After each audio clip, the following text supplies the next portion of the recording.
Okay, आज revision सेशनचा पहिला topic आपण स्टार्ट करतोय. त्याचं नाव आहे प्रोबॅबिलिटी डिस्ट्रीब्युशन. Probability distribution. ऐका, ह्या प्रोबॅबिलिटी डिस्ट्रीब्युशन मध्ये प्रोबॅबिलिटी डिस्ट्रीब्युशन हा टॉपिक तुमच्या बोर्डच्या मार्किंग स्कीमनुसार हा टॉपिक तुम्हाला 14 मार्क्ससाठी. पण ह्या 14 मार्क्सचं डिस्ट्रीब्युशन रेग्युलर लेक्चरला पण आपण बघितलेलं आहे की याचं डिस्ट्रीब्युशन 2 मार्कचा ह्याच्यावर फिक्स क्वेश्चन असतो आणि 6 मार्कचा फिक्स क्वेश्चन असतो. हे 2 क्वेश्चन फिक्स आहेत आणि 3-3 मार्कचे 2 प्रश्न असणार आहेत. अशा प्रकारचं ह्याचं मार्क डिस्ट्रीब्युशन आहे. 3 आणि 3 6 आणि 6 किती आलं, 12 आणि 2 किती झालं, 14. असंच हा प्रश्न जो आहे 2 मार्कचा हा क्वेश्चन नंबर 1 मध्ये असेल. इथं लक्ष द्या, इथं क्वेश्चन म्हणतो मी, इथं क्वेश्चन नंबर 1 मध्ये असेल. हे दोन्ही क्वेश्चन नंबर 5 मध्ये किंवा हे दोन्ही प्रश्न जे आहेत 5 किंवा 6 मध्ये तुम्हाला बघायला मिळतील. जनरली प्रश्न क्रमांक 6 मध्ये. म्हणजे प्रोबॅबिलिटी डिस्ट्रीब्युशन ज्यावेळेस तुम्ही टॉपिक करणार आहात त्यावेळेस पहिल्या क्वेश्चन मध्ये त्याचे 2 मार्क मिळणार आहे आणि परत जर तुम्हाला 12 मार्क पाहिजे असतील तर direct shifted to the question number 5 और क्वेश्चन नंबर 6.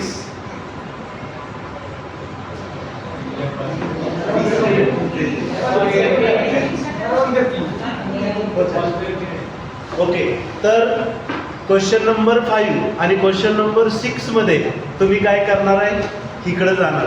नेम धरा आज, कारण टॉपिक M2 च्या सिलेबस मधला सगळ्यात सोपा टॉपिक जर कुठला असेल तर प्रोबॅबिलिटी डिस्ट्रीब्युशन.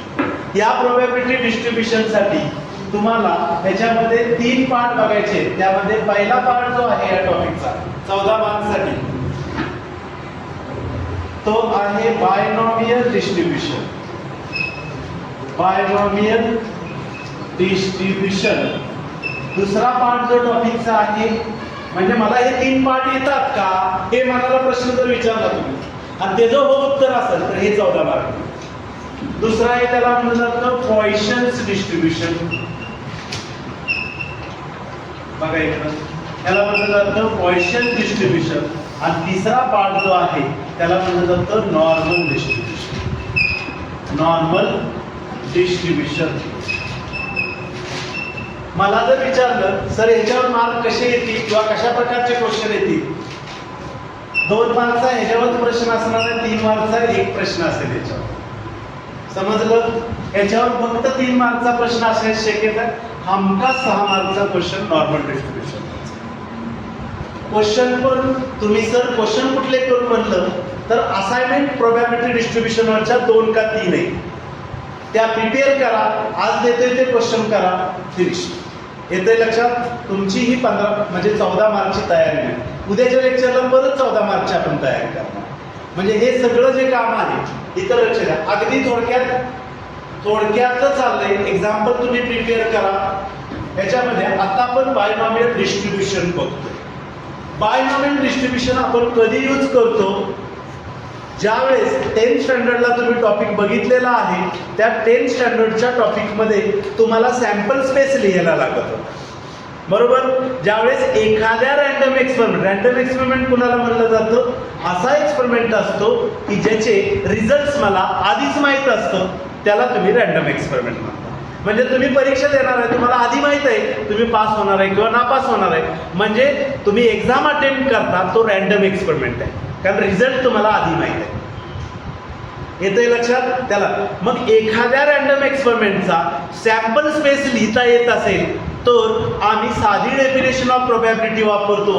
आणि साधी डेफिनेशन ऑफ प्रोबॅबिलिटी 10th स्टँडर्डला काय होती, probability of A is equal to number of A upon number of S. ही 10th स्टँडर्डला प्रोबॅबिलिटीची डेफिनेशन आपण बघितली, करेक्ट ना. पण आता जे एक्सपेरिमेंट आपण बघणार आहे किंवा एक्झाम्पल बघणार आहे, कारण मी 2 पॉईंट टॉस केले की मला सॅम्पल स्पेस लिहिता येतो. मी 1 पॉईंट टॉस केला तर एच किंवा टी येतं, बरोबर ना. 3 पॉईंट टॉस केलं तर तुम्हाला आउटकम किती येतात रे, 8 येतात. पण 6 पॉईंट टॉस केलं तर तुम्हाला सॅम्पल स्पेस लिहिणं सहजासहजी शक्य नसतं. अशा केसमध्ये तुम्ही बायनॉमियल डिस्ट्रीब्युशन वापरता. कळलं? 2 मार्क्सचं तर अगदी गुलाबजामुन क्वेश्चन आहे याच्यावर. बरोबर?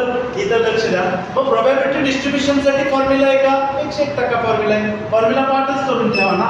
Probability of x is equal to r, हा काय small r is equal to NCR.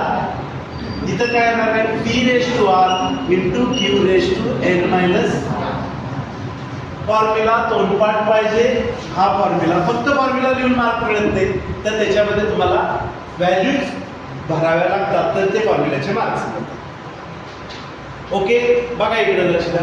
मग तुम्ही इथं जर बघितलं x मीन्स काय असतं? x म्हणजे बायनॉमियल व्हॅरिएट.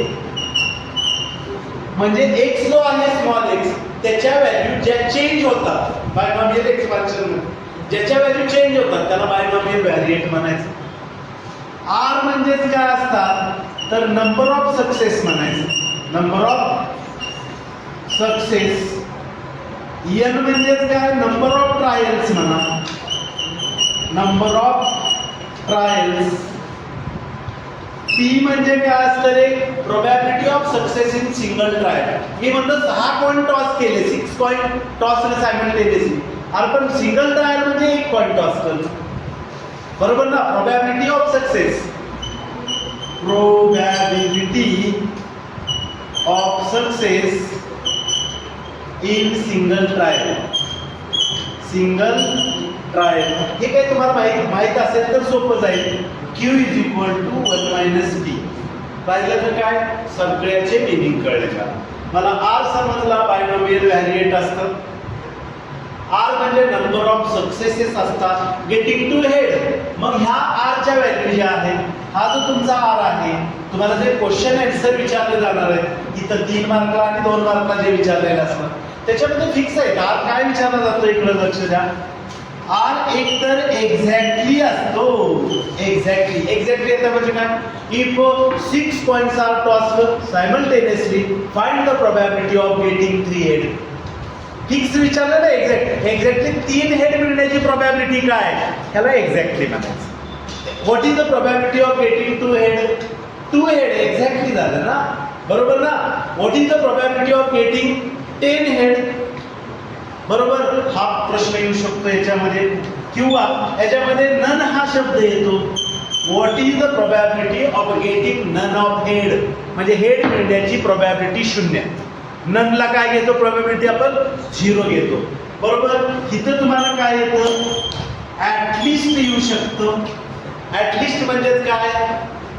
x जो आहे त्याची व्हॅल्यू ग्रेटर दॅन असते. ऍटलिस्ट 2 म्हणलं की ग्रेटर दॅन 2. कळतंय का? Greater than 2. किंवा काय येतं तुम्हाला? ॲटमोस्ट येतं. काय येतं? ॲटमोस्ट. याचा अर्थ काय होतं? x is less than or equal to 2. For example 2 घेतलं.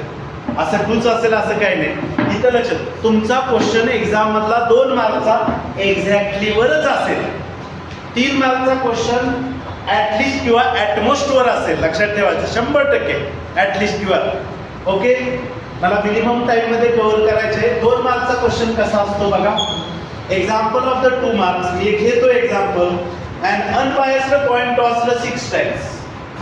And unbiased coin tossed 6 times. बघा मार्क पाहिजे 5 मार्क आहे त्याचे तुमचे. 6 times. Find the probability of getting 2 heads. Find probability of getting किती रे? Find the probability of getting 2 heads. Okay. Probability of getting 2 heads. Okay. इथं लक्ष द्या. मग मला बायनॉमियल डिस्ट्रीब्युशन वापरायचे. तुमच्या टॉपिक लक्षात आलं का? आम्ही हा पहिला बायनॉमियल डिस्ट्रीब्युशन करतो. बायनॉमियल डिस्ट्रीब्युशनला पहिलं 2 मार्कचं एक्झाम्पल असंच असणार आहे. मग मला माहित आहे बायनॉमियल डिस्ट्रीब्युशन सॉल्व्ह करायचे. कळतंय का? की n ची व्हॅल्यू 1 डिजिट किंवा 2 डिजिट असते. किंवा n आहे ना नंबर ऑफ ट्रायल्स. त्यावेळेस तुम्ही बायनॉमियल डिस्ट्रीब्युशन वापरता. ती जर 3 डिजिट किंवा 4 डिजिट झाली तर आम्ही पॉइसन डिस्ट्रीब्युशन वापरतो. येते का लक्षात? कधी काय वापरायचं हे व्यवस्थित लक्षात ठेवा. इकडे लक्ष द्या. मग मी बायनॉमियल डिस्ट्रीब्युशन मी पहिला फॉर्म्युलाच लिहितो. बाय युजिंग बायनॉमियल डिस्ट्रीब्युशन बघा वेगळ्या प्रकारे सोडवतोय. मला फॉर्म्युला माहित आहे का? आहे x is equal to r is equal to NCR p raise to r into q raise to n minus r. मग मला हा फॉर्म्युला यूज करण्यासाठी कुठल्या व्हॅल्यू पाहिजे कळतंय ना फॉर्म्युल्यात बघितलं की. मग इथं लक्ष द्या. Here p is equal to काय असतं? Probability of success in single trial. इथं बघा p म्हणजे probability of success in single trial. Single म्हणजे आपण एक्सपेरिमेंट करतो 6 कॉइन टॉस करायचा. सिंगल ट्रायल म्हणजे फक्त एक कॉइन टॉस केला तर प्रोबॅबिलिटी तुम्हाला काय मिळण्याची प्रोबॅबिलिटी पाहिजे रे? हेड मिळण्याची प्रोबॅबिलिटी किती असते रे? 1/2. कारण एक कॉइन टॉस केला कारण इथं नंबर ऑफ एक असेल आणि नंबर ऑफ एस 2 असेल. एक तर हेड मिळेल किंवा 10th स्टँडर्डचा क्वेश्चन आहे हा. म्हणजे इथं लक्ष द्या. प्रोबॅबिलिटी ऑफ सक्सेस म्हणजे 1/2. मला p माहित असेल तर मी q लगेच काढू शकतो कारण q चा फॉर्म्युला आहे आपल्याकडं. q is equal to 1 - p. Probability of failure म्हणलं जातं. त्याला काय म्हणलं जातं? प्रोबॅबिलिटी. आपल्याला काय गरज नाही त्याचं सुद्धा 1/2 आणि 1 - 1/2 म्हणजे काय असतं? 1/2 असतं. कॅल्क्युलेटर वापरला तर इथं 0.5 येईल, इथं 0.5 येऊ दे ना. इथं लक्ष द्या. परत इथं जर बघितलं तर n इज इक्वल टू किती आहे रे? Coin is tossed 6 times. Number of trials किती आहेत? 6. आणि r एक्झॅक्टली तुम्हाला एकच विचारले. r काय विचारलं रे बाळांनो? Probability of getting two heads at least किंवा ऍटमोस्ट आहे का? नाही. म्हणजे एक्झॅक्टली वर. म्हणजे तुम्हाला एकदा लक्षात आलं पाहिजे माझं एक्झाम्पल ह्यापैकी कशा एक्झॅक्टली वरचं उदाहरण. इथं एक्झॅक्टली वरचंच येणार. r is equal to 2 put up करा इथं. मग इथं काय येईल? p of x is equal to 2. Correct का? r च्या जागेवर 2 इज इक्वल टू n ची व्हॅल्यू किती आहे?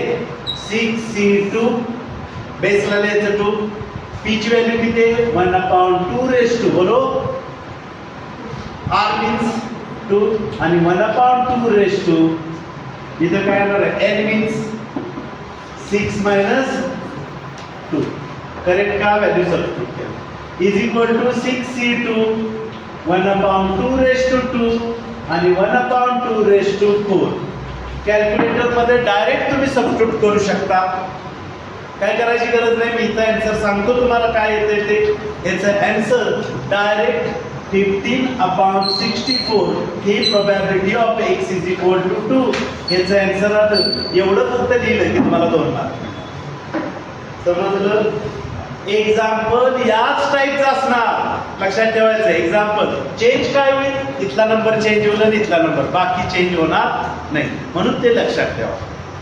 आज जे काम आपण करतोय ते कमीत कमी अभ्यासात तुम्हाला नंबर ऑफ मार्क्स कसे मिळतील, जास्त मिळतील ह्यासाठीच का. नेमदाना 2 मार्कला एक प्रश्न येणार आहे. आता 3 मार्कचा जे क्वेश्चन असतो तो पर्सेंटेजचा क्वेश्चन असतो. कशाचा? 2% म्हणजे 2 नसतं. 10%, 20%, 30%. आणि इलेक्ट्रिक बल्बची जी एक्झाम्पल आहे ते खूप इम्पॉर्टंट आहे. पर्सेंट किती असणार आहे तिथं? 10%. आता 3 मार्कचं क्वेश्चन आपण बघू. समजले? हे लक्षात आले? परत पण तुम्हाला बघता येईल, काय विषय नाही. आता 3 मार्कचं क्वेश्चन आपण बघूया 2 आणि लगेच आपण पुढच्या पार्टकडे जाणार आहोत. त्याला म्हटलं जातं पॉइसन डिस्ट्रीब्युशन. ऐकाय तत्पूर्वी बघा लक्षात. आता 3 मार्कचा जो क्वेश्चन असणार आहे तुमच्याकडं 3 मार्कचा तो कसा असणार आहे? एक 3 मार्कचा क्वेश्चन घेऊ. सेम क्वेश्चन असणार हो. इथं बघा. इफ द 20% इथं लक्ष द्या. ओळखायचं कसं? क्वेश्चन नंबर 5 मधला ए किंवा बी असा असणार आहे. Attempt any 2 3 मार्कला 3 मार्कला. टोटल क्वेश्चन 6 मार्कचा असतो 5 मध्ये. तिथं 10 असेल, 20 असेल किंवा 40 असेल. त्याच्यावर ओळखायचं हे बायनॉमियल पर्सेंट येणार आहे. बघा 20% of bolts produced by machine of bolts produced by machine are defective बघा 20% of gold produced by the gold, then determine the probability that out of 4 golds drawn, एक 1 is a defective, sub question दिला याच्यामध्ये. आणि second गोष्ट at most 2 are defective, आणि third at least. Okay, इथं लक्ष द्या. हा क्वेश्चन जो मी आता अटेम्प्ट केलेला आहे तो एकच क्वेश्चन घेतला तर ह्या 2 मार्कचा बी क्वेश्चन आहे, 3 मार्कचा बी क्वेश्चन आहे. कारण एकाच प्रश्नात एक्झॅक्टली 1, त्याच प्रश्नात ऍट मोस्ट आणि याच प्रश्नात ऍट लिस्ट. म्हणजे एक क्वेश्चन तुम्ही लक्षात ठेवला तर 2 बी मार्क मिळतील आणि 3 पण मार्क. बस मग तो अभ्यास करायचा. बघा, नंबर ऑफ क्वेश्चन परफॉर्म करण्यापेक्षा तुम्ही कशा पद्धतीने काम करताय. मी इथं सांगितलंय हे पर्सेंटेज मधलं 10, 20, 30 असं पर्सेंटेज जर असेल तर बायनॉमियल डिस्ट्रीब्युशन वापरायचे. काय करायचे? बायनॉमियल डिस्ट्रीब्युशन वापरायचे. इथं लक्ष द्या. मग आता मी यातलं काय करतो इकडं लक्ष द्या. इथं जर बघितलं तर 20% जे पर्सेंटेज असतं त्याला पी म्हणायचं. पी किती दिलाय तुम्हाला? 20%. 20% याचा अर्थ काय होतो? 20/100. आणि 20/100 म्हणजेच काय? 0.2. समजलं? कॅल्क्युलेटर 2-3 जणांना आन्सर काढावं लागेल आपल्याला. एकच सोडवणार बाय क्वेश्चन डिस्ट्रीब्युशन. समजतंय? इथंच काय शंका असेल तरी विचारलं तरी चालेल. मग मला पी मिळाला की क्यू काढता येतो 1 - p. 1 - 0.2 म्हणजे 0.1. करेक्ट का? 1 मधून जर 0.2 तुम्ही मायनस केलं तर ते किती येतं? 0.8. ओके, मला n ची व्हॅल्यू मला माहित आहे. How many bolts are drawn? 4 bolts are drawn. म्हणजे n ची किंमत किती असेल इथं? Value of n is 4. Correct. r ची व्हॅल्यू सब क्वेश्चन नुसार चेंज होते. इथं लक्ष द्या. मग इथं यातला पहिला काय म्हणतोय आपण?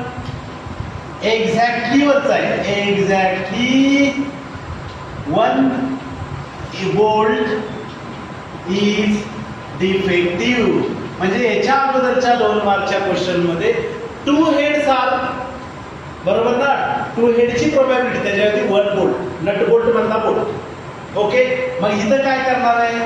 Take r is equal to काय घेणार आहे तुम्ही? 1. मग using binomial distribution. Binomial distribution काय म्हणतो? p of x is equal to r. काय लिहितं? NCR p raised to r into q raised to n minus r. Correct का? p of x is equal to r. r ची value 1 घेणार. कारण exactly 1 खूप सोपं, खूप अतिशय सोपा पाठ आहे. जगातली कुठली शक्ती तुम्हाला मॅथ्स मध्ये नापास नाही करू शकत.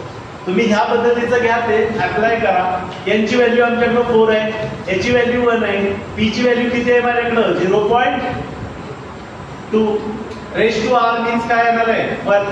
आणि 0.8 रेश टू 4 - 1. म्हणजे p of x is equal to 1 is equal to 4c1, 0.2 raise to 1 आणि 0.8 रेश टू 3. आन्सर मला कोण सांगेल का तुमच्यापैकी? p of x is equal to 1. Cancel टाका, मला डायरेक्ट आन्सर सांगा. आणि कोणत्याच प्रोबॅबिलिटीचं आन्सर ऐका, कोणत्याच प्रोबॅबिलिटीचं आन्सर 1 पेक्षा ग्रेटर नसतं, 0 पॉइंटच असणार आहे. त्याच्यापेक्षा वेगळं आन्सर येत असतं तर आपलं एक्झाम्पल चुकलंय ना? सांगा. कारण प्रोबॅबिलिटी मॅक्झिमम 1 असू शकते. बरोबर आहे. 0.4096 हे आन्सर करेक्ट आहे. बघा, प्रिव्हियस एक्झाम्पल मध्ये ज्या तुम्ही निष्ठेनं व्यवस्थित काम करा, बरोबर मार्क मिळत आहेत. लक्षात ठेवा. चलो, दुसरा सब क्वेश्चन आम्हाला सोडवायचे आहे. फक्त तो म्हणलं पाहिजे, मागाशी मी जे घेतलेलं चार्ट त्याच्यात दिले at most 2 are defective. At most two bolts are defective. बघा, at most two bolts are defective. at most याचा अर्थ काय आहे? जास्तीत जास्त. माझे एकूण बोल्ट किती आहेत? अरे एकूण बोल्ट किती आहे? 4. मग 4 पैकी जास्तीत जास्त किती डिफेक्टिव्ह? 2. म्हणजे किती चालतात? नसला तरी चालेल. म्हणजे 1च्या मला इथे ज्या आरच्या व्हॅल्यू मिळणार आहेत त्या काय मिळतील? म्हणजे तो तुम्हाला रँडम व्हॅरिएंट जो मिळणार आहे तो x मिळेल. 1च्या व्हॅल्यू 3 मिळतील. 0 चालेल, 1 चालेल आणि 2 चालेल. समजलं का? ऍट लिस्ट, ऍट मोस्ट जास्तीत जास्त 2. म्हणजे कमीत कमी 2 चालेल, 1 चालेल, 0 पण चालेल. ठीक. मग आता इथे लक्ष द्या. मग probability of x is equal to r. आता हे मला तिघांसाठी लिहायला लागेल फॉर्म्युला. काय येईल रे? n मीन्स काय? 4c0. p ची व्हॅल्यू माझ्याकडे ऑलरेडी आहे. ह्याच व्हॅल्यू वापरायच्या आहेत p च्या. p ची व्हॅल्यू हीच, q ची व्हॅल्यू ही आहे. फक्त n ची व्हॅल्यू हीच. माझी व्हॅल्यू फक्त चेंज कोणाची होणार आहे? r. एकदा 0 घ्यायला लागणार आहे, एकदा तिघांची ऍडिशन करावी लागणार. इथं काय येईल रे? p ची value 0.2 raise to 0, 0.8 raise to 4 plus 4c1 0.2 raise to 1, 0.8 raise to 4 minus 1 means 3 आणि प्लस 4c2 0.2 रेस टू 2 आणि 0.8 रेस टू 2. 4 minus 2 म्हणजे n minus r. वापरला न फॉर्म्युला लिहिता वापरला. म्हणजे मला इथं काय करावं लागेल? Probability x is equal to r is equal to 3 value. पहिलेच किती आली व्हॅल्यू? एक जणांना प्रत्येकानं सॉल्व्ह करा ना. एकानं पहिलं सॉल्व्ह करा, एकानं दुसरं सॉल्व्ह करा, एकानं तिसरं सॉल्व्ह. मी दुसरं सॉल्व्ह केलंय ऑलरेडी. पहिलेच किती येते व्हॅल्यू? हा पडदिशी किती येते? हा 1 नंबरची. इथं लक्ष द्या. 0.4096 दुसरे तर काढली आपण 0.4096 आणि प्लस थर्डची काय येते? 0.1536. ऍडिशन करायची. 6 प्लस 6 12 आणि 12 प्लस 6 18. इथं 1 झाला. 3 प्लस 1 4, 13, 13 प्लस 9 0.9728. ही तुमची प्रोबॅबिलिटीची व्हॅल्यू झाली. ऍटमोस्ट. कळलं का? ऍटमोस्ट म्हणजे जास्तीत जास्त, कमीत कमी किती पण घेऊ शकता. आणि तिसरा सब क्वेश्चन जो आहे व्यवस्थित लक्ष द्या. येणार आहे हे बरोबर. ह्या जर व्हॅल्यू तुम्ही कंप्लीट केलं तर 1 मार्क तिथे मिळून जातो. फॉर्म्युला लिहिला ऍक्टिव्हिटी. मतलब बाकीसाठी तुम्हाला ऍटलिस्ट 3 आर डिफेक्टिव्ह. काय बोलतोय आपण? At least 3 bolts are defective. बघा इकडे ऍटलिस्ट 3 bolts are defective. कमीत कमी 3 बोल्ट. कमीत कमी याचा अर्थ काय हो? जास्तीत जास्त किती विचारतंय? म्हणजे मला 100 च्या व्हॅल्यू मिळणार आहे त्या काय घेत आहेत? कमीत कमी 3 विचारलं आणि 4 विचारलं. अरे कमीत कमी ऍटलिस्ट याचा अर्थ काय होतो? कमीत कमी म्हणजे मला 3 तर आलं पाहिजे. 3 पेक्षा जास्त किती विचारतील? म्हणजे 3 आपल्या मॅक्झिमम किती आहेत? 4 बोल्ट्स आहेत. म्हणजे ते जे 4 बोल्ट काढतो त्यामधले 3 बोल्ट डिफेक्टिव्ह असतील किंवा मॅक्झिमम 4 पेक्षा जास्त नसणारच ना, कारण माझ्याकडे आहेतच 4. येते का लक्षात? म्हणजे इथं झालं. मग इथं बघा probability of x is equal to r is equal to 4c3 0.2 raise to r means 3, 0.8 raise to 4 minus 3 means 1 plus इथं काय येणार आहे रे? 4c4. r ची व्हॅल्यू 4 घेतोय मी इथं. 0.2 raise to 4, 0.8 raise to 4 minus 4 means 0. सांगा व्हॅल्यूज. मी पण नाही सॉल्व्ह केले, तुम्ही सांगायचे.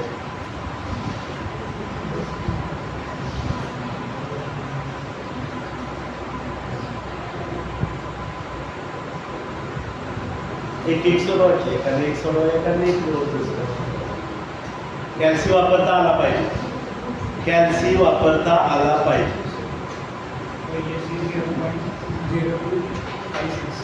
0.0256 आणि दुसऱ्याची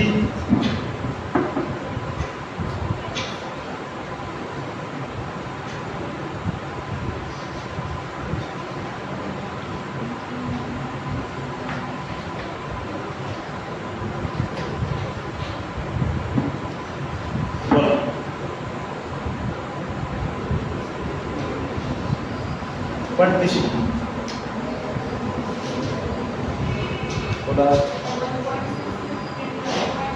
किती कधी आयुष्यात 1 पॉईंट व्हॅल्यू येत नाही, 0 पॉईंटच नाही. प्रोबॅबिलिटीची व्हॅल्यू कधी नाही तुमचं तुम्हाला कळतं. आपलं एक्झाम्पल तुम्ही काय का बरोबर आहे. सगळ्या प्रोबॅबिलिटीच्या व्हॅल्यू 0 पॉईंट आहे. म्हणजे याच्यावर प्रोबॅबिलिटी 1 किंवा लेस दॅन 1च असते. किती आहे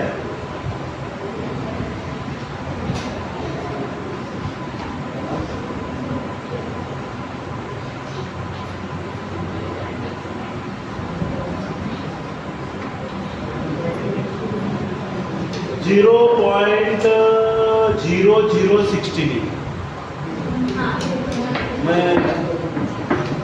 0.0016 तुमचा असा आला असेल 1.6 इंटू 10⁻³ मग -3 मनार काढून टाका ना ते मायनस डेसिमल पॉईंट शिफ्ट करा. 6 6 12 1 राहिला 2 7 इथं 2 इथं 0 0.7272 इज द करेक्ट आन्सर. समजलं एक्झॅक्टली समजलं. हे 2 मार्कला सेपरेट पण क्वेश्चन येतो आणि ह्यातलं ऍटलिस्ट किंवा ऍटमोस्टचा क्वेश्चन तुम्हाला 3 मार्कला येणार. बरोबर 0 पॉईंट. इथं तुमचा बायनॉमियल डिस्ट्रीब्युशन हा टॉपिक संपला. समजलं. बाकी तुम्ही इकडे लक्ष द्या. युनिट टेस्ट 2 मध्ये विचारलेले प्रश्न ह्या टॉपिकवरचे आणि असाइनमेंट ज्या 3 आहेत ह्या टॉपिकवर किंवा 2 असतील त्याच्यावरचे प्रश्न सगळे करायचे. Okay finish. 5 मार्क तुमचे तयार आहेत. आता दुसरा जो पार्ट आहे त्याला म्हटलं जातं पॉइसन डिस्ट्रीब्युशन. हा पार्ट मात्र तुम्हाला मला असं वाटतंय की 3 मार्कला तुम्हाला हा प्रोबॅबल आहे. ओके किती मार्क्ससाठी 3 मार्क्ससाठी प्रोबॅबल असावा.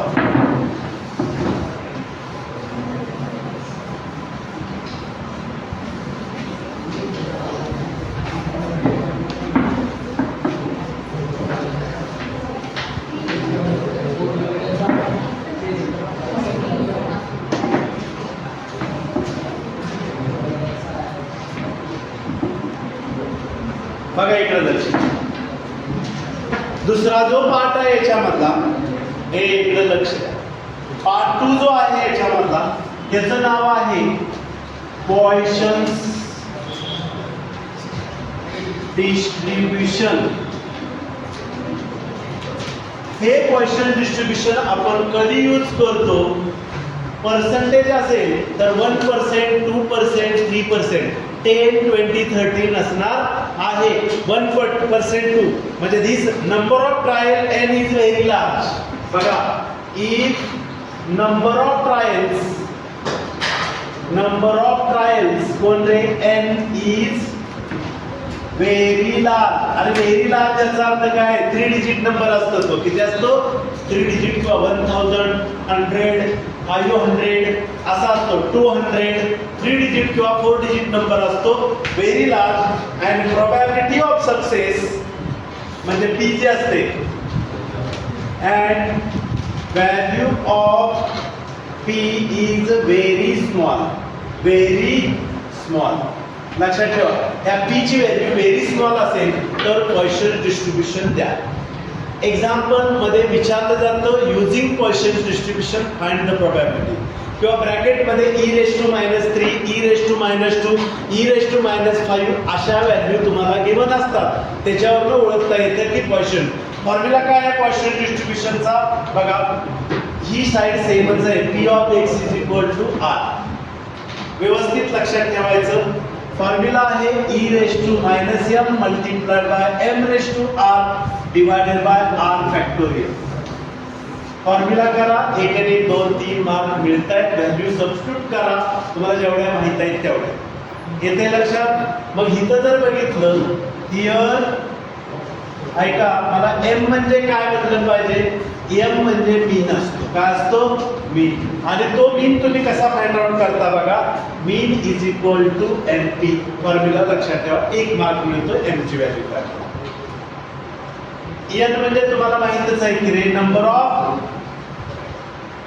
ऐका, नंबर ऑफ ट्रायल्स. आणि पी मीन्स काय रे? Probability of success in single trial. मगाचाच कन्सेप्ट. याच्या आपण बायनॉमियल डिस्ट्रीब्युशन, पण तिची पीची जी व्हॅल्यू असणार ती व्हेरी स्मॉल. मला क्यूची गरज नाही बरं का याच्यामध्ये. बघा इकडे प्रोबॅबिलिटी ऑफ सक्सेस. बघा इकडे प्रोबॅबिलिटी ऑफ सक्सेस. आणि आर म्हणजेच काय? Number of successes. बघा इकडे नंबर ऑफ सक्सेस. झालं का? मगासारखाचा. पण इथं लक्षात ठेवायचं, ओळखायचं कसं? कॅल्क्युलेटर मध्ये e⁻x पण पुट करू शकतो. गळू नका, हा बी पार्ट त्याच्यापेक्षा सोपा आहे प्रोबॅबिलिटी पेक्षा. एक बघा इथं 2 मार्कचं एक्झाम्पल, तसं प्रोबॅबल नाही. 3 मार्कचंच एक्झाम्पल पर्सेंटेज मध्ये असतं. बघा इकडे लक्ष द्या. इफ 5% बघा घेतलं आहे का 10, 20 किंवा 30 1 डिजिट नंबर पर्सेंट असतं. 1%, 3%, 5% of electric bulbs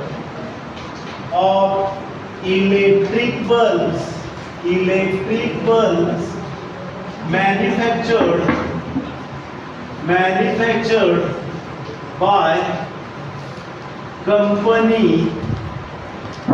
are defective. बघा 1%, 5% of electric bulb manufactured by company are defective. Use Poisson distribution म्हणजे इथं use Poisson's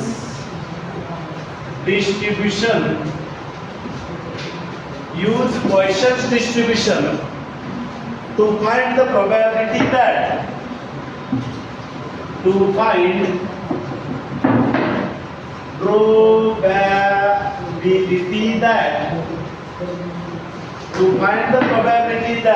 in a sample of 100 bulbs, 100 bulbs,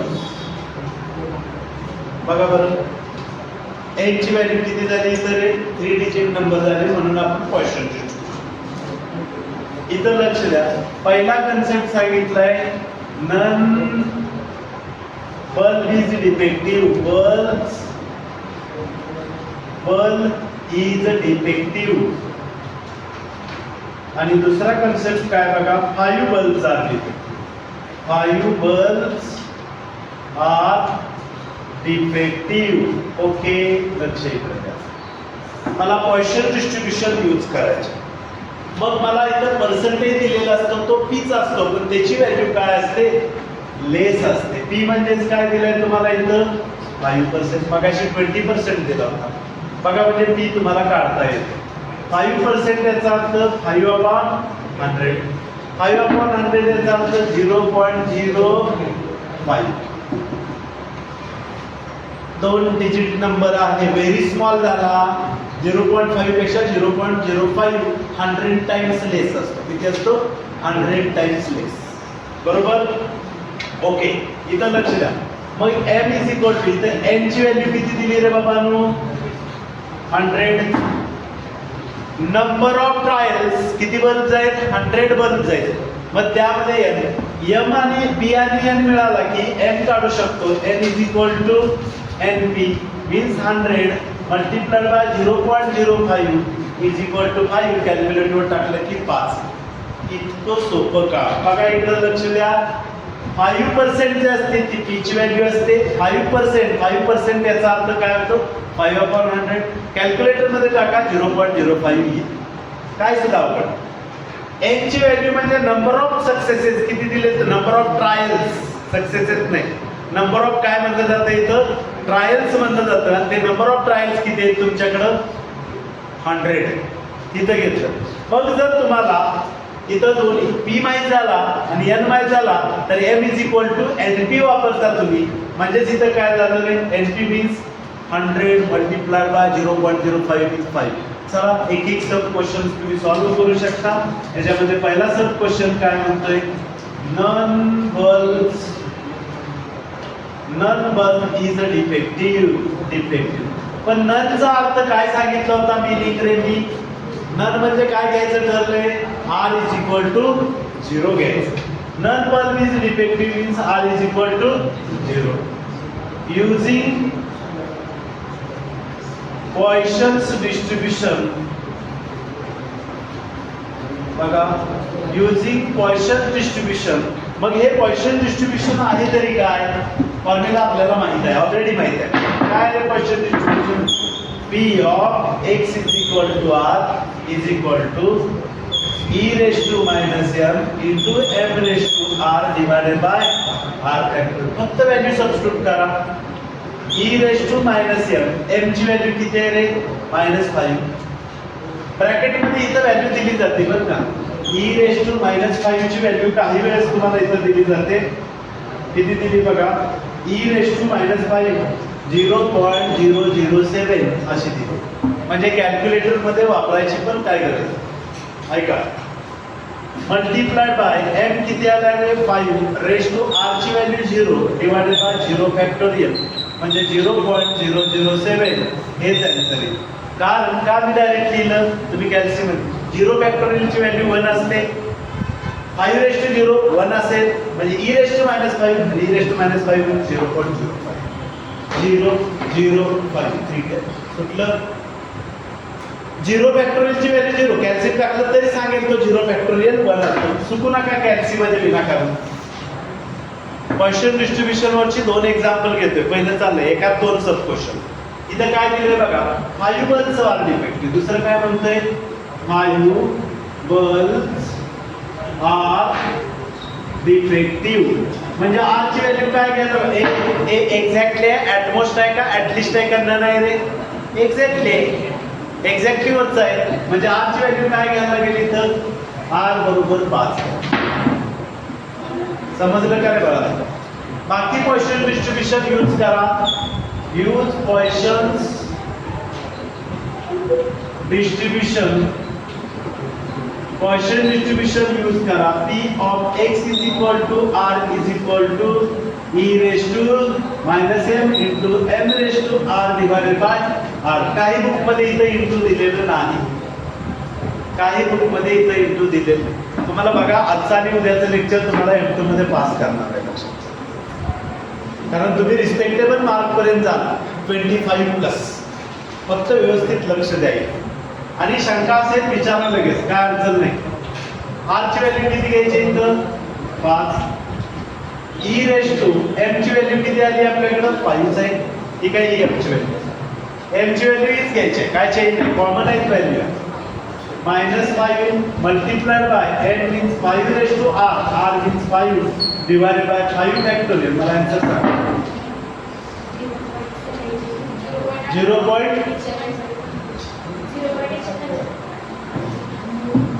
0.175. Correct ना, 0.10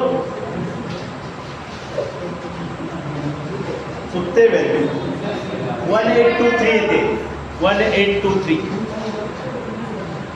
0.1823 is the correct value. Correct करा calculation. Calculator व्यवस्थित हाताळत चला, त्याच्यामध्ये error नको आहे. बरोबर कसं करायचं, तुम्ही डेटा एरर कशी घालवायची सांगितलंय मी तुम्हाला. 1823 का 1623 17 हे आलंय का 1754. आता हे का चेंज आलं तुम्हाला सांगतो, कारण ह्याची व्हॅल्यू तुम्ही ही पुटअप केलेली नाही, कॅल्क्युलेटर मध्ये टाक. पण जर तुम्हाला इथं दिलेली असेल व्हॅल्यू तर तीच यूज करायचं तुम्हाला. तुम्ही तुमच्या मनाची करायची नाही व्हॅल्यू. इकडे लक्ष द्या. e रेज टू -5 ची 0.007 multiplied by 5 raise to 5 divided by 5 factor. आता किती येते बघा,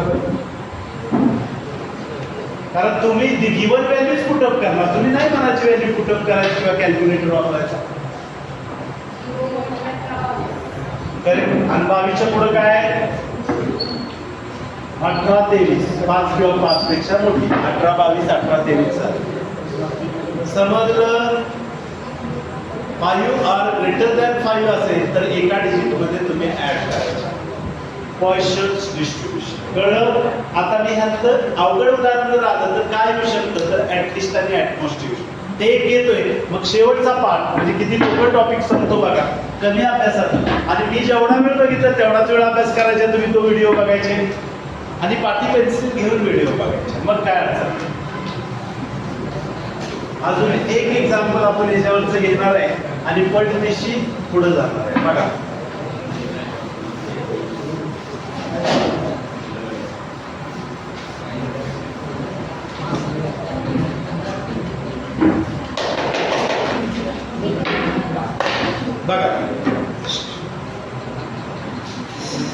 एक अजून घेऊया आपण example.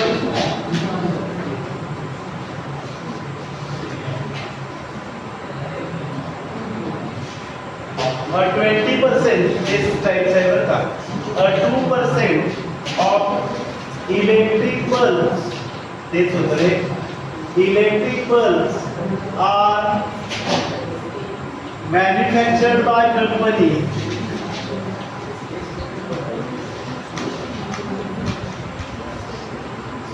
are defective. Find the probability that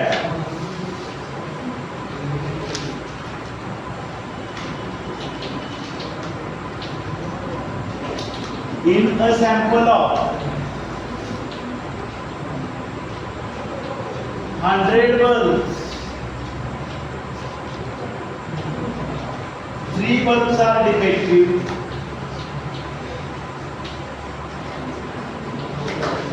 आणि सेकंड काय दिले बघा. At most 2 are defective. At most 2 are defective असं दिले. ऐका दोन सब क्वेश्चन दिलेत. मगाशी आपण 3 शिकलो. ॲटलिस्ट बी दिलं, ॲटमोस्ट बी दिलं आणि एक्झॅक्टली पण इकडे लक्ष द्या. मला इथं काय दिलंय पी ची व्हॅल्यू किती दिली 2% म्हणजे 2/100 म्हणजे 0.02. 2 डेसिमल पॉईंट म्हणलं की काय म्हणायचं पॉइसन डिस्ट्रीब्युशन वापरायचं. कळतंय का. कारण इथं कुठेही उल्लेख केले नाही की तुम्ही पॉइसन डिस्ट्रीब्युशन वापरा. हे इकडे लक्ष द्या. एन ची व्हॅल्यू किती दिली रे 100. एन ची व्हॅल्यू 100 दिली. मग बी एम काढू शकतो. N is equal to N P म्हणजे 100 इंटू 0.02 इज इक्वल टू 2. मला व्हॅल्यू मिळाल्या सगळ्या. पहिलं बघा सब क्वेश्चन काय आहे तुम्हाला 3 बल्ब्स एक्झॅक्टली म्हणा त्याला. एक्झॅक्टली म्हणजे बरोबर. एक्झॅक्टली 3 बल्ब्स आर डिफेक्टिव्ह म्हणजे आर ची व्हॅल्यू किती घ्यायची 3 घ्यायची. शाबाश value R is equal to 3. सहज मार्क येत आहेत तुमच्याकडे. सहज मार्क आहेत लक्षात. काम नाही काय फक्त फॉर्म्युले पाठ करायचे ते पण सहज होऊन जाते. ऐका इकडे लक्ष द्या. मग युजिंग पॉइसन डिस्ट्रीब्युशन काय P of X is equal to R E raise to minus R into M raise to R E raise to minus M into M raise to R divided by R factorial. मग P of x is what is the value of r? 3 is equal to e raised to minus m. What is the value of m? 2 multiplied by m2 raised to r is nothing but 3 divided by r factorial means 3 factorial. सगळा value किती येते 0.0 हे बरोबर आहे 0.1804 ही value आहे exact. एक्झॅक्टलीचं काढणं काय अवघड नाही पण तुम्हाला ॲटलिस्ट किंवा ॲटमोस्ट येण्याची शक्यता आहे. इथं लक्ष द्या. तुम्हाला याच्यामधला दुसरा सब क्वेश्चन काय आहे रे किंवा काहीतरी करा. At most 2 are defective. At most 2 are defective. At most याचा अर्थ काय होतो रे जास्तीत बल्ब किती आहे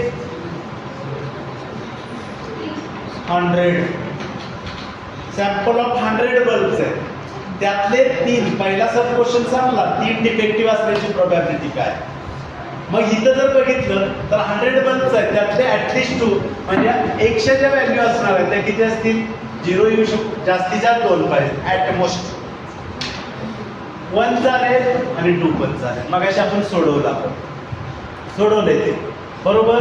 मग इथं जर तसं घेतलं तुम्ही P of X is equal to R, तर मला किती वेळा पॉइसन डिस्ट्रीब्युशन वापरावं लागेल, 3 वेळा पॉइसन डिस्ट्रीब्युशन वापरा. मग इथं काय म्हणता येईल रे तुम्हाला, E raise to minus M, M ची व्हॅल्यू माझ्याकडे ऑलरेडी आहे, किती आहे एम ची value 2 multiplied by M means काय 2 रेस टू आर ची व्हॅल्यू 0 घेतली पाहिजे डिवायडेड बाय 0 फॅक्टर. परत 1 साठी फॉर्म्युला लिहा बघा व्यवस्थित झालं. E raise to -2 into 2 raise to 1 divided by 1 factorial.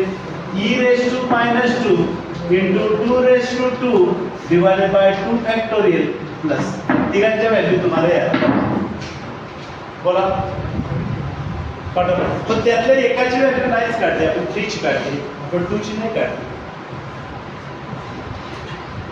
तिघांची ऍडिशन ऍट द मोस्ट काय म्हणते तिथं, ऍट मोस्ट. आणि जर ऍटलिस्ट असतं किती आहे 0.2706. तिसऱ्याची सेम 0.2706. तिघांची सम किती आली,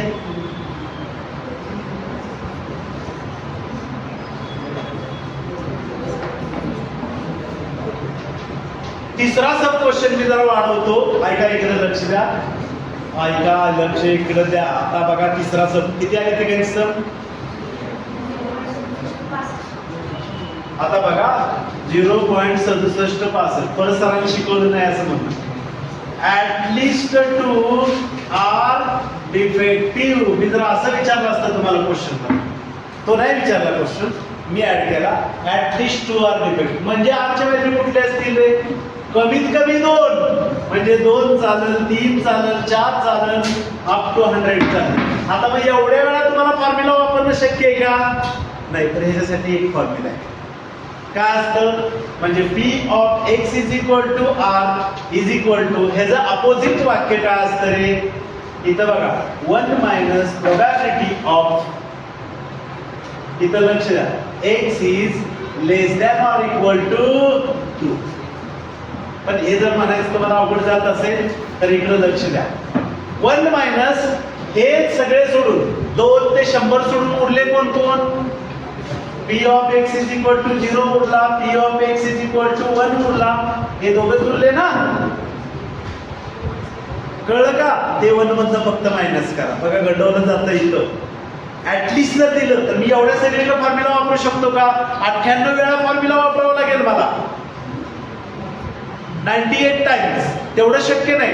मग 1 मायनस उरलेले माझ्याकडे 2 पासून सगळे आहेत, म्हणजे नाही काय माझ्याकडे तर 0 1 एवढंच नाही. 0 ने 1 लिहा, 0 ने 1 लिहिलं तर काय मिळेल 1 मायनस, इथं तुमच्याकडे आहेच इथं E raise to -2 multiplied by, इथं काय 2 raise to 0 divided by 0 factorial plus E raise to -2 into 2 raise to 1 divided by 1 factorial. सगळ्या व्हॅल्यू आहेत माझ्याकडं. बघा इकडं मायनस, पहिल्याची व्हॅल्यू 0.1353 प्लस 0.2706, आणि जर मायनस केलं तर किती येते रे, झालं ऍटलिस्ट बनवला. म्हणजे 1 मायनस घ्यायचं, लक्षात ठेवा. ज्यावेळेस नंबर ऑफ असेल त्यावेळेस अपोजिट घ्यायचं. काय घ्यायचं, अपोजिट घ्यायचं, बरोबर. बाकी काय शंका असेल तर वैयक्तिक वेळ मला विचार असेल. ऍटलिस्टचं कसं तुम्ही उलट केलं तर इथं लक्ष द्या. एवढं सगळं फाइंड आउट करायच्या ऐवजी 1 मधनं उरलेले मायनस करायचं, ह्याचा कॉन्व्हर्स असतो. काय असतो, कॉन्व्हर्स. संपलं, पॉइसन डिस्ट्रीब्युशन संपलं. फॉर्म्युला व्यवस्थित लक्षात ठेवा. P of X is equal to R, म्हणजे तुमचं काम किती झालं, 8 मार्कचं काम झालं. आता राहिला एक प्रश्न, खूप अवघड जातो तुम्हाला, 6 मार्कचे 2च प्रश्न आहेत. 2 पैकीच एक परीक्षेत प्रश्न येणार आहे. 3च क्वेश्चन आहेत, 3ही घेतलेत मी रेग्युलरला. परत आणखीन एकदा एक्सप्लेन करतोय. नॉर्मल डिस्ट्रीब्युशन, काय म्हणतात त्याला, नॉर्मल डिस्ट्रीब्युशन. 2 पैकी घेतलेत क्वेश्चन्स मी. तिन्ही पण क्वेश्चन रेग्युलरच्या लेक्चरला आपण घेतलंय. हे रिव्हिजन लेक्चर आहे तुमचं. बघा, म्हणजे शेवटचा एक कन्सेप्ट राहिला, त्याला म्हणलं जातं नॉर्मल डिस्ट्रीब्युशन. आता तुम्ही नॉर्मल डिस्ट्रीब्युशन वापरा असं परीक्षेत म्हणणार नाही, पण 100% नॉर्मल हा शब्द तुमचा काय असतो? नॉर्मल हा शब्द तुमच्या एक्झाम्पल मध्ये असतो. म्हणजे तिसरा पार्ट आपण लर्न करतोय त्याला काय म्हटलं जातं व्यवस्थित? गठ्ठा 6 मार्क आहेत लक्षात. गठ्ठा 6 मार्क बरोबर. त्याला म्हणलं जातं काय? Normal distribution. बघा इकडं, त्याला नॉर्मल डिस्ट्रीब्युशन असं म्हणतात. नॉर्मल डिस्ट्रीब्युशन साठी तुम्हाला ऐका, इकडे लक्ष द्या. नॉर्मल डिस्ट्रीब्युशन साठी तुम्हाला झेड फाइंड आउट करायचा असतो. काय काढायचा असतो? झेड फाइंड आउट करायचा असतो. म्हणजे इकडे लक्ष द्या, झेड इज इक्वल टू काय म्हणतात जातं रे? X minus mu upon sigma. Formula कळला? हे जरा व्यवस्थित लक्ष द्या. एका दणक्यात 6 मार्क आहेत. एकाच दणक्यात 6 मार्क. कळलं तर 6 मार्क असणार आहेत. बरोबर. त्याच्यामध्ये जर बघितलं इथं तुम्ही, तर x म्हणजे काय असतं? तर x याचा अर्थ होतो नॉर्मल रँडम व्हेरिएबल. काय म्हणायचं त्याला? हे बायनॉमियल व्हेरिएट म्हणलं होतं याला. आता त्याला काय म्हणायचं? Normal random variable. Normal random variable येतं. म्यू म्हणजे काय असतो? तर मीन असतो, ॲव्हरेज व्हॅल्यू मीन, किंवा त्याला काय म्हणलं जातं? ॲव्हरेज. आणि सिग्मा म्हणजेच काय असतं? Standard deviation. SD deviation, standard deviation. चर्चा याच्यावर. नॉर्मल डिस्ट्रीब्युशन कर्व जर बघितला तर कसा असतो? इकडे लक्ष द्या. हा झेड ॲक्सिस आहे, हा तुमचा काय असतो? जरा जरा जरा व्यवस्थित लक्ष. बसू नका ना प्लीज, बसू नका नेक्स्ट लेक्चर. परत बघा व्हिडिओ लेक्चर. जबरदस्ती नाही ना कोणाला. इथं लक्ष द्या. इकडं काय असतो? Minus Z. इकडं काय असतो? Plus Z. डायग्राम काढावी कंपल्शन नाही. परत एकदा सांग. बरोबर. तर काढली तर अगदी चांगलं काम आहे. इथं लक्ष द्या. त्याला म्हणायचं नॉट. आणि इथं झेड इज इक्वल टू 0 असतो. म्हणजे इकडचा जो एरिया असतो हा 0.5 एरिया असतो आणि हा 0.5. 0.5 प्लस 0.5 म्हणजे 1 असतो. हाफ एरिया लेफ्टला असतो, हाफ एरिया राईटला असतो. कळतंय का? बरोबर. म्हणजे काय करतो? हाफ हाफ पार्ट वेगळा डिस्ट्रीब्यूट केला जातो. डायग्रामचं लय टेन्शन घेऊ नका. फॉर्म्युला डोक्यात ठेवा. Mark out of out. गणित लिहायला जरा मला वेळ जाईल. एक गणित घेतलं की अंदाज बांधा. 3 गणित करायचे परफेक्ट. मी 2 घेतले तिथं. इथं लक्ष द्या. इन बघा, in a test on, in a test 6 mark द्यायचे. इन अ टेस्ट ऑन 2000 बघा, in a test on electric bulb. Electric bulb. अहो, पहिल्या टॉपिक मध्ये आम्ही बायनॉमियल डिस्ट्रीब्युशन मध्ये 6 इलेक्ट्रिक बल्ब म्हणला असतं. तेच आम्ही क्वेश्चन मध्ये 100 इलेक्ट्रिक बल्ब वाढत गेला आकडा आणि तर 2000 इलेक्ट्रिक बल्बची टेस्टिंग केली. बघा, it was found that life of particular make was. It was found that life of particular make was. Life of particular make was normally distributed. आलं इथं बघा. Normally distributed म्हणजे नॉर्मल डिस्ट्रीब्युशन होतं example. कळतंय का? Normally distributed with the average life of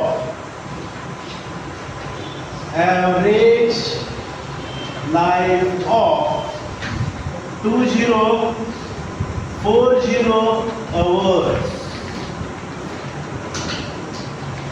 and standard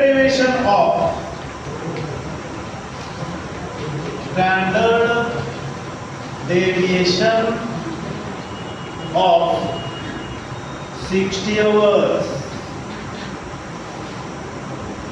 Estimate the number of bulbs likely to burn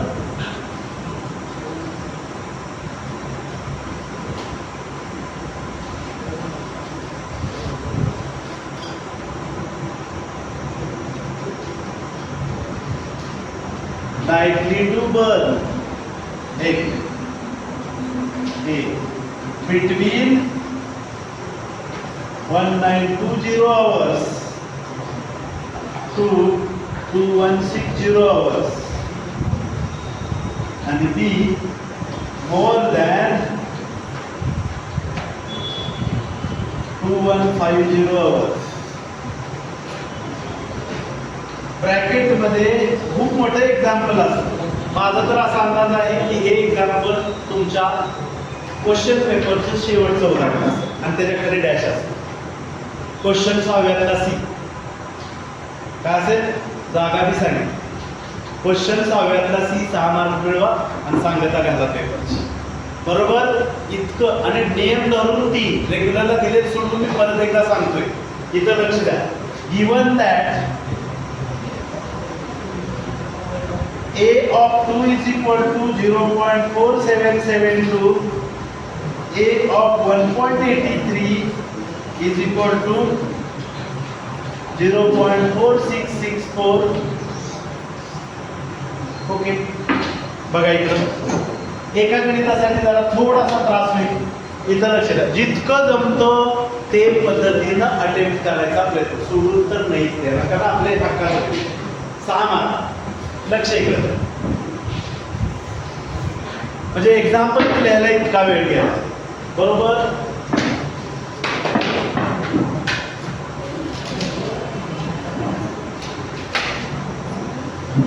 एवढी बी जागा पुरणार नाही. मी एक्झाम्पलला बघा इरेज करावं लागेल, तरी पण थोडक्यात त्याचा प्रयत्न करतो.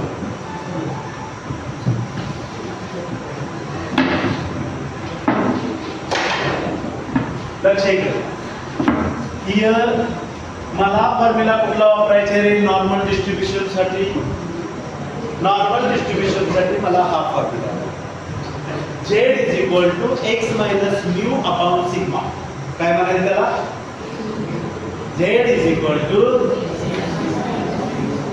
x minus mu upon sigma. त्याला म्हणायचं x is equal to x minus mu upon sigma असं म्हणायचं. इकडे लक्ष. मग मला त्या सगळ्या व्हॅल्यू पाहिजेत. आता इकडे लक्ष द्या, काय काय दिले तुम्हाला इथं. इथं लक्ष द्या, म्यूची व्हॅल्यू दिली, मीन दिली. मीन म्हणजे काय? म्यू तो किती दिलाय? ऍव्हरेज लाईफ टाइमला म्यू मीन म्हणायचं. इथं बघा बोललंय ऍव्हरेज लाईफ ऑफ, तो किती दिलाय तुम्हाला? 2040 आवर्स. करेक्ट. स्टँडर्ड डेव्हिएशन दिलं जातं. इथं बघा स्टँडर्ड डेव्हिएशन 60 आवर्स. शोधा ना, क्वेश्चन दिलं जातं ते. स्टँडर्ड डेव्हिएशन म्हणजे एसडी, त्याला सिग्मा म्हणतो. पहिल्या टर्म मध्ये बघितलंय की आपण स्टँडर्ड डेव्हिएशन. तो किती दिलाय? 60 आवर्स. चलो, एवढं दिलंय. Total number of electric bulbs पण दिले, दिसतंय. Total number of electric bulbs किती आहेत? Total number of electric bulb. Electric bulb किती आहे तिथं? 2000. चलो, एक एक एक्झाम्पल आपण सॉल्व्ह करत जाऊ. इथं लक्ष द्या. पहिलं काय म्हणतंय? Number of bulbs having the light. Light म्हणजे ते बल्ब लागून राहणे किती तास राहत आहेत, तासामध्ये दिले, डेज दिले. इथं लक्ष द्या. पहिलं काय म्हणताय त्यांनी? इथं लक्ष द्या, बिटवीन 1920 hours to 2160 hours. आता एवढ्या त्या 2 नंबरच्या मध्ये 1920 hours ते 2160 hours याच्यामध्ये बर्नआउट होणाऱ्या बल्बची संख्या किती? याचा अर्थ सरळ असावा.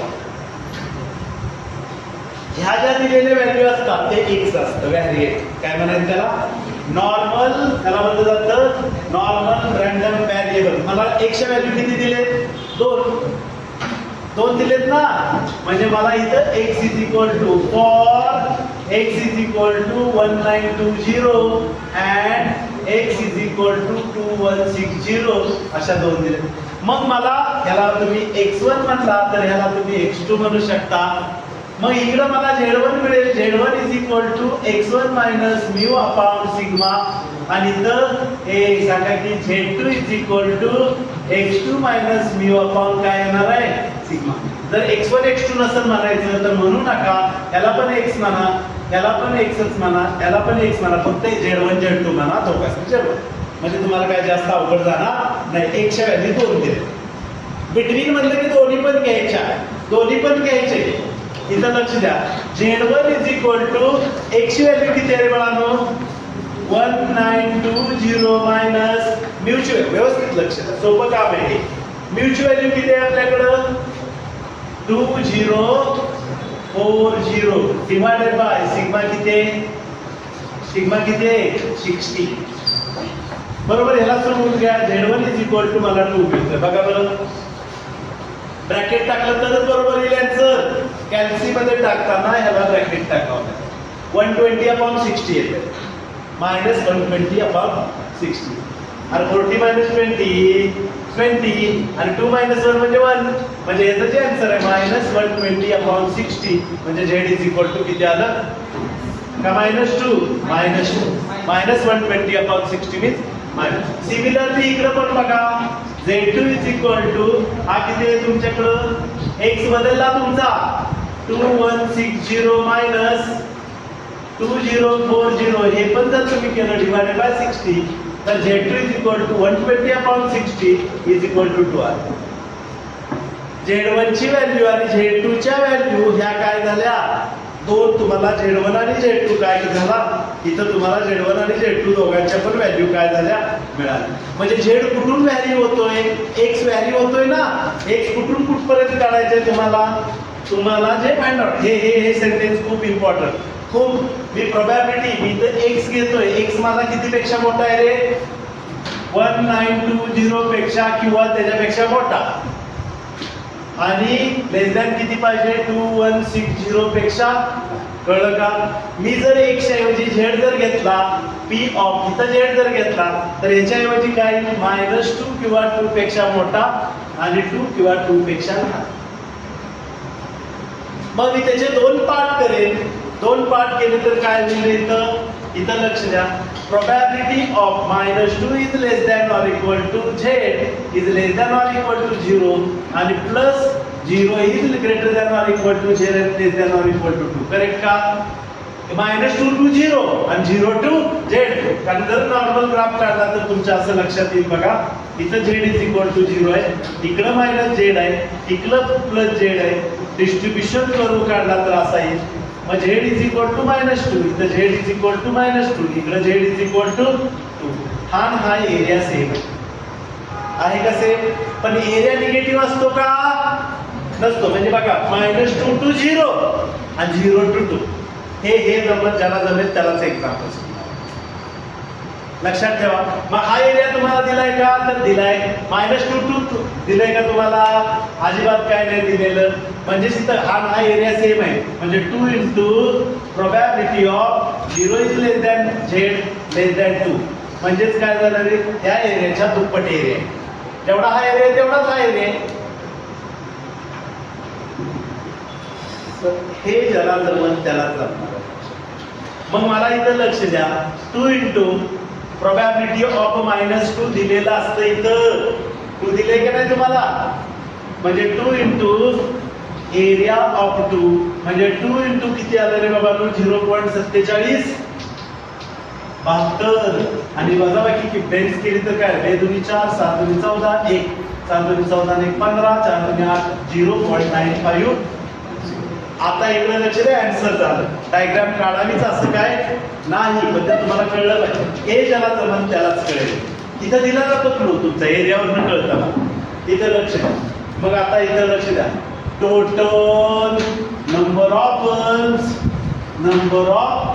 बल्ब्स बर्न बिटवीन कुठून कुठपर्यंत रे बर्न बिटवीन 1920 टू सांगा बरं 2160 इज इक्वल टू कसं बर्न होता तिकडे लक्ष द्या 0.9544 multiplied by 2000 total number of bulb multiply करायचं या प्रोबॅबिलिटीला. तुम्हाला इथं डायरेक्ट मिळून जाईल. किती मिळते रे? आन्सर किती मिळते? 2000 मल्टिप्लाय करा की 1908.8 ना. 1908.8 म्हणजे अप्रॉक्सिमेटली इक्वल टू 1909 हे आन्सर झालं तुमचं पहिल्या पार्ट. अर्धा बल्ब काय असणार? 0.8 बल्ब असतोय अप्रॉक्सिमेटली. 5 किंवा 5 पेक्षा मोठा असला तर नंतरचा डिजिट घ्या. ओके. आणि दुसरा बी जो आहे तुमचा पार्ट घेतला. अजून राहिला आहे बघा बी. बी काय म्हणतोय रे? More than 1 to 5 hours. More than 2150 hours. इथं एकची व्हॅल्यू किती आहे? एकच आहे. एकच आहे ना. मग काम झालं. एकच एक्स काढायचा. म्हणजे इथं म्हणा for x is equal to 2150 म्हणजे झेड एकटाच येईल. Z1 Z2 म्हणायची गरज नाही. फॉर्म्युला काय? X minus mu upon sigma. मग एक्सची व्हॅल्यू किती आहे? 2150 मायनस म्यूची व्हॅल्यू किती आहे? म्यू 2040 डिवाइडेड बाय 60 म्हणजे z इज इक्वल टू 1.3 येते बघा. 8.3. हे बघायची गरज नाही, सोडवायची गरज नाही. इथं कळतं या का नाही. हाच नंबर येतो. हाच नंबर. ह्या जर दोन किमती वेगळ्या येत असत्या तर अजून एक दिलं असतं a(2) आणि a(-1). त्या सेम येत होत्या म्हणजे एकच येते. कळलं का? तुम्ही लय डोकं चालवायची गरज नाही. इथंच येणार आहे. आन्सर मध्ये सगळ्या व्हॅल्यू असतात. याच्यानंतरच्या एक्झाम्पल मध्ये कळेल तुम्हाला. बघा इकडं झेडची व्हॅल्यू निघाली. म्हणजे याचा अर्थ मी बायनॉमियल कर्व जर काढला तर हा बायनॉमियल कर्व तुमचा असा असेल. झेडची व्हॅल्यू प्लस आली का मायनस आली? प्लस आली. मोठा आहे हा प्लस आली. म्हणजे 1.83 हा झेडची व्हॅल्यू. म्हणजे तुम्हाला हा एरिया काढायचा. 0 to हा एरिया काढायचा. 0 to म्हणजे काय? Probability of x. एक्स किती पेक्षा मोठा पाहिजे? X is greater than or equal to किती? 2150 म्हणजे काय रे? प्रोबॅबिलिटी झेड जर घेतला तर झेड किती? Greater than or equal to 1.8. More than. More than याचा अर्थ काय होतं रे? मोर दॅन याचा अर्थ हा एरिया त्याच्यापेक्षा मोठा. त्याच्यापेक्षा काय होणार आहे? तो मोठा एरिया आहे. Greater than. Z is greater than or equal to या पद्धतीने. मग तसं जर झालं तर मला काय माहिती आहे? हा टोटल एरिया किती असतो? इथून इकडं 0.5 वजा काय येणार आहे? अरे हा अर्धा आहे. 0.5 0.51 होतो. म्हणजे 0.5 मध्ये हे मायनस केलं की तुम्हाला काय मिळेल? तुम्हाला जो हा एरिया दिलेला आहे 1.8 हा जो एरिया दिलेला आहे तुझ्या देताना एरिया कुठला दिलाय रे? देताना एरिया कुठला दिलाय? इथं लक्ष द्या. a of 1.83 हा एरिया दिलाय का? 1.83. तो किती दिलाय तुम्हाला? 0.5. बघा व्यवस्थित लक्षात ठेवा. तिथं 0.5 किती दिलाय? 0.5 किती म्हणता येईल तुम्हाला तो एरिया? व्हॅल्यू दिली की तुम्हाला तिथं 0.4664. सबट्रॅक्शन त्यामध्ये किती येते? सबट्रॅक्शन 0.36 अजून पुढं एवढंच म्हणजे राव 0.036 करेक्ट. 0.03. आता इकडे लक्ष द्या. मग इथं ही प्रोबॅबिलिटी आली तुमची. मग total number of bulbs burn more after 2150 hours is equal to 0.0336 multiplied by किती घ्यायचे रे? multiplied by 2000. किती घेतलं? 2000. सांगा बरं. 0.0336 मल्टिप्लाय बाय 2000 किती येते 67.2 ना हे म्हणजे अप्रॉक्सिमेटली इक्वल टू किती आलं 67. व्हेरी इम्पॉर्टंट कळलं का रे बाबांनो समजलं का एक मिनिट इकडं लक्ष द्या हे गणित खूप मोठं असतं लक्षात ठेवा तुम्हाला काही एक्झाम्पल परीक्षेत लिहायचं नाही डायरेक्ट आन्सर लिहिणार मग डायरेक्ट कुठे येणार इथं पहिल्यांदा तुम्ही v लिहिणार स्टँडर्ड डेव्हिएशन लिहिणार एनची व्हॅल्यू तिन्ही दिलं जातं या बुकमध्ये क्वेश्चन मध्ये सगळं दिलं जातं हा तुमचा एन असेल ॲव्हरेज लाईन म्हणजे कोण असेल म्यू असेल स्टँडर्ड डेव्हिएशन म्हणजे 60 असेल मग परत बघा पहिला जेवढे तुम्हाला रँडम व्हॅरिएट दिलं जातं नॉर्मल रँडम व्हॅरिएबल दिले जातात तेवढे झेड येतात इथं 2 दिलेत मग 2 Z1 आणि Z2 मिळतील म्हणजे Z1 पण मिळाला आणि Z2 पण मिळाला मग Z1 ची व्हॅल्यू -2 आली Z2 ची व्हॅल्यू काय आली +2 आली बरोबर मग हे देणं खूप आवडतं हे जरा व्यवस्थित लक्ष द्यावं लागेल मग ह्यासाठी तुम्हाला काय हे नंबर आहेत ना याच्यापेक्षा मोठा आणि याच्यापेक्षा कमी याच्यापेक्षा जास्त याच्यापेक्षा लेस दॅन ऑर ही तुम्हाला लिहायला लागेल आणि एरिया जर सेम असेल तर मल्टिप्लाइड बाय 2 मल्टिप्लाइड बाय 1 एरियाला जो पॉझिटिव्ह एरिया असेल तो काय घेतला हे आलं अप्रॉक्सिमेट आन्सर लिहायचं अजून सेम सिमिलर प्रकारचं एक एक्झाम्पल घेणार आहे आपण सॉल्व्ह करणार आहे कारण 6 मार्कचा प्रश्न आहे एक प्रश्न झाला आहे एक प्रश्न घेतला की विषय संपला 6 मार्क मिळणार 2 पैकीच प्रश्न येणार गॅरंटी त्याच्या पलीकडे ही 6 मार्क आली नाही म्हणूच नका हा एक प्रश्न म्हणजे एवढं सॉल्व्ह करायचं आहे हे दोन्ही येणार आहे एक वेळ झालाय तरी सुद्धा एक उदाहरण घेणार आहोत आपण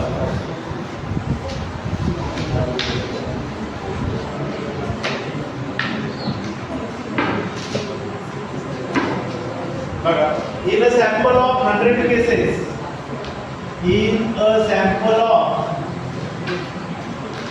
100 cases 1000 cases the mean of certain test is the mean of certain test is 40 and standard deviation is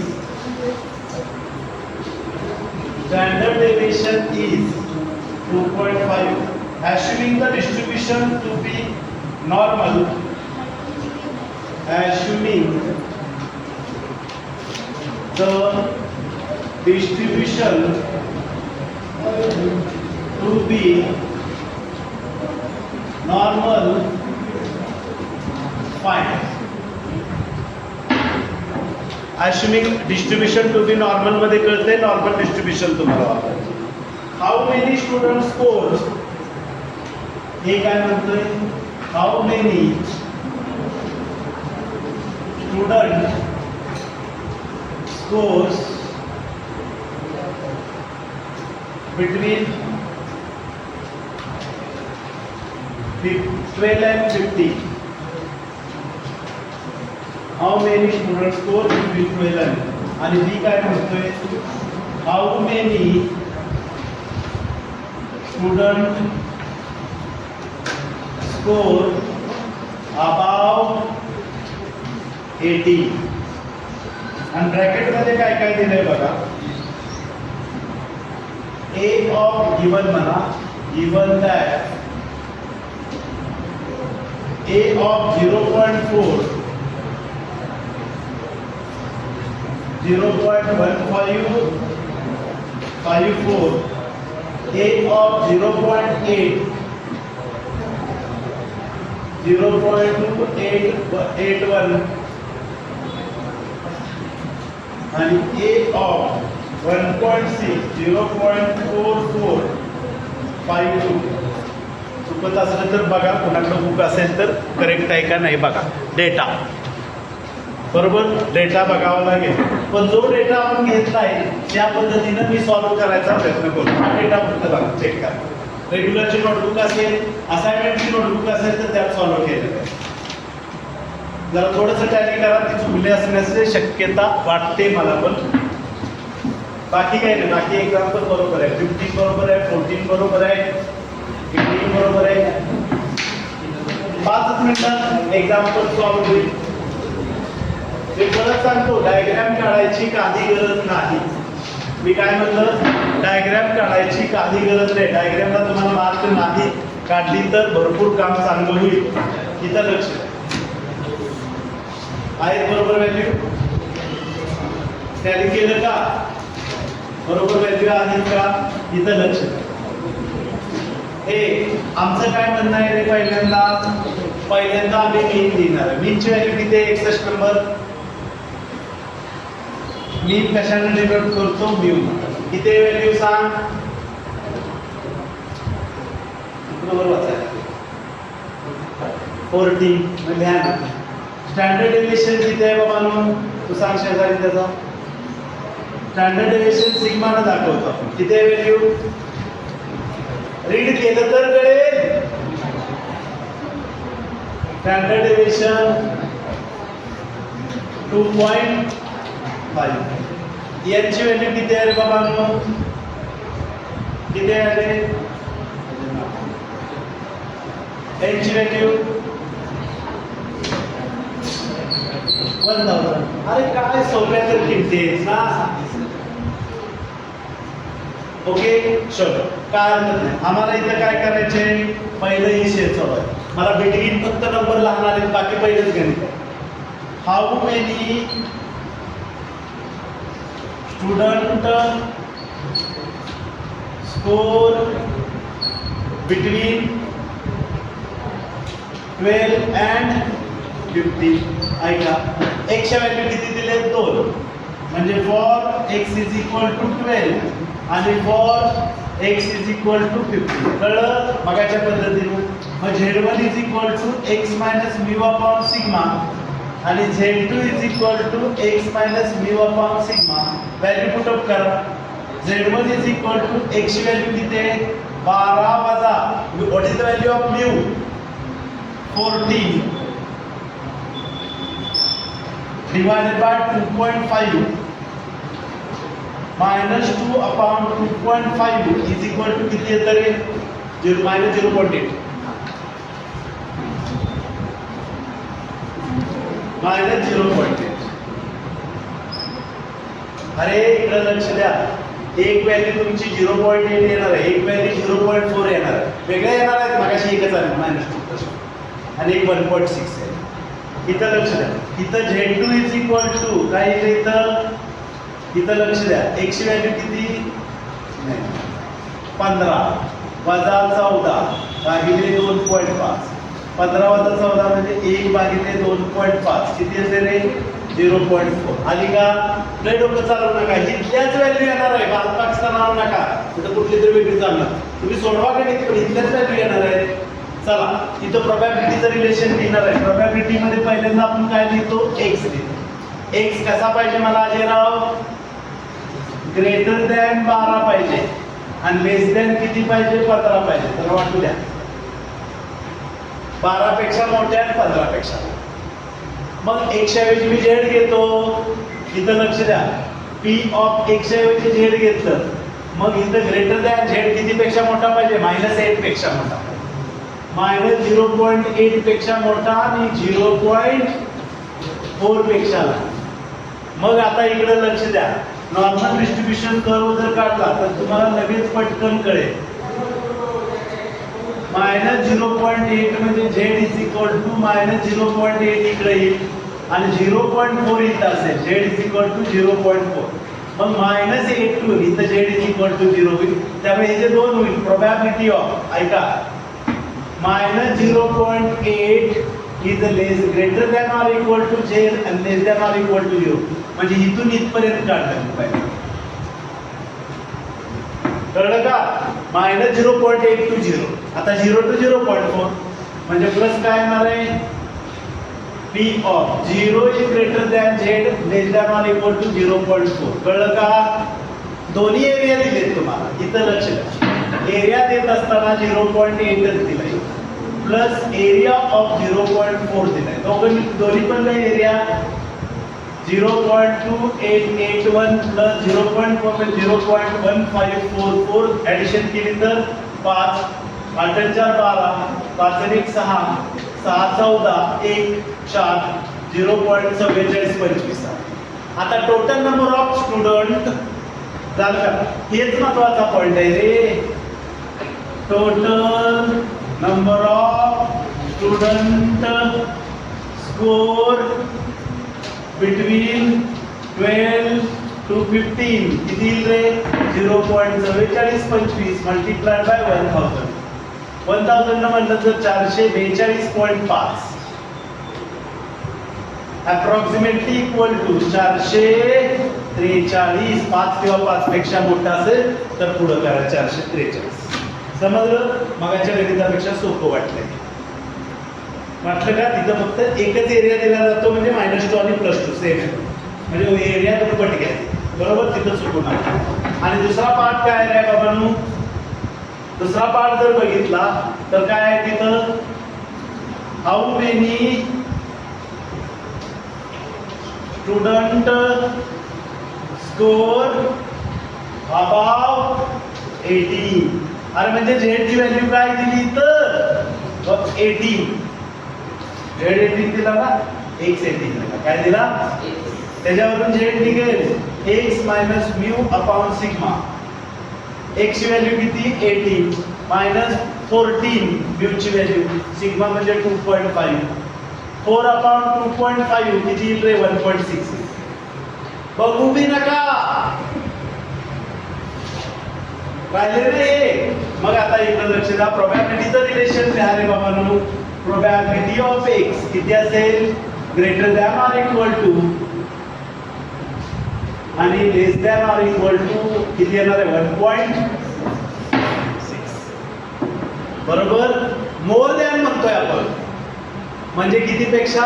16 पेक्षा. म्हणजे आम्ही जर नॉर्मल डिस्ट्रीब्युशन कर्व काढला तर असा येईल 1.6 इथे येईल. तुम्हाला एरिया हा काढायचा म्हणजे तो 0.5 मधनं वजा करावा लागेल.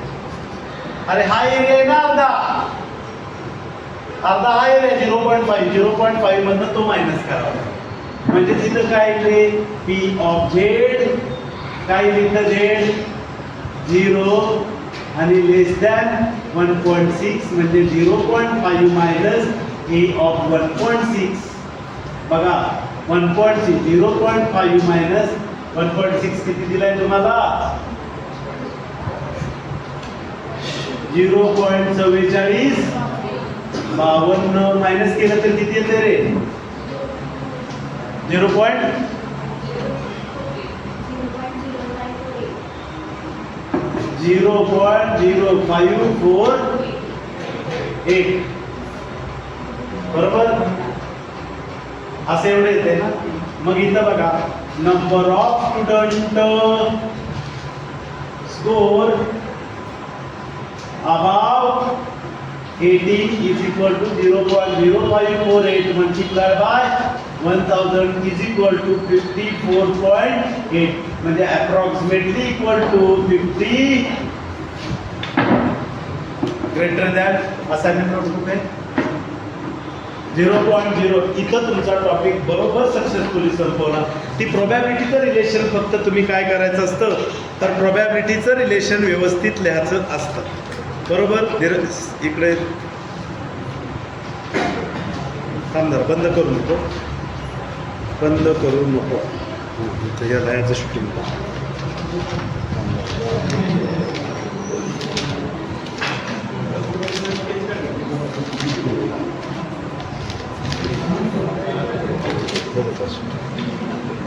असं आहे. चालूच राहतं. असाइनमेंट नंबर 7 झालं.